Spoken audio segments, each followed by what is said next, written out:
Karnataka RTC സ്വകാര്യ bus ജീവനക്കാർ തമ്മിൽ നടുറോഡിൽ ഏറ്റുമുട്ടൽ. ബസ് ഡ്രൈവറെ മർദ്ദിച്ചതായി പരാതി.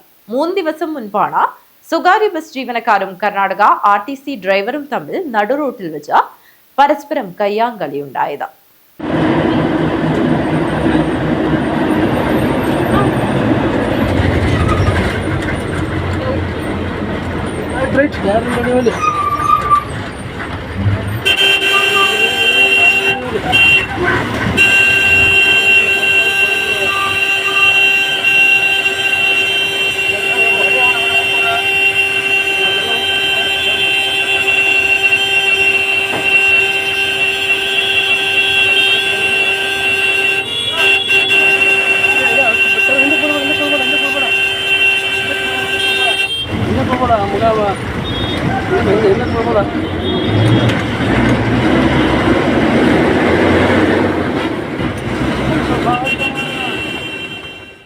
കിലോമീറ്ററുകളോളം വഴി കൊടുത്തില്ലെന്നതിനെ ചോദ്യം ചെയ്ത കർണാടക RTC ഡ്രൈവറെ സ്വകാര്യ ബസ് ജീവനക്കാർ മർദ്ദിച്ചതായി പരാതി.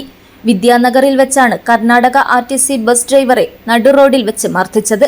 സ്വകാര്യ ബസ് കണ്ടക്ടറാണ് ഡ്രൈവറെ ആക്രമിച്ചതെന്നാണ് പരാതി. 3 ദിവസം മുൻപ് നടന്ന സംഭവത്തിന്റെ ദൃശ്യങ്ങൾ പുറത്തു വന്നിട്ടുണ്ട്. സംഭവ ദിവസം കർണാടക RTC ബസ്സിന് സൈഡ് നൽകാതെ സ്വകാര്യ ബസ് കിലോമീറ്ററുകളോളം മുന്നിൽ സഞ്ചരിച്ചിരുന്നുവത്രേ.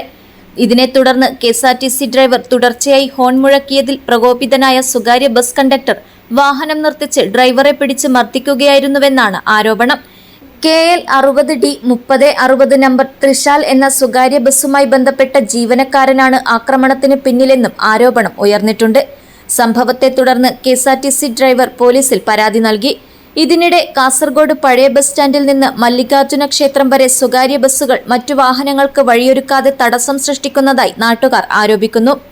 ഇതു സംബന്ധിച്ച് പലവട്ടം പരാതികൾ നൽകിയിട്ടും കാര്യമായ നടപടി ഉണ്ടാക്കാത്തതിലും പ്രതിഷേധം ഉയരുന്നുണ്ട്.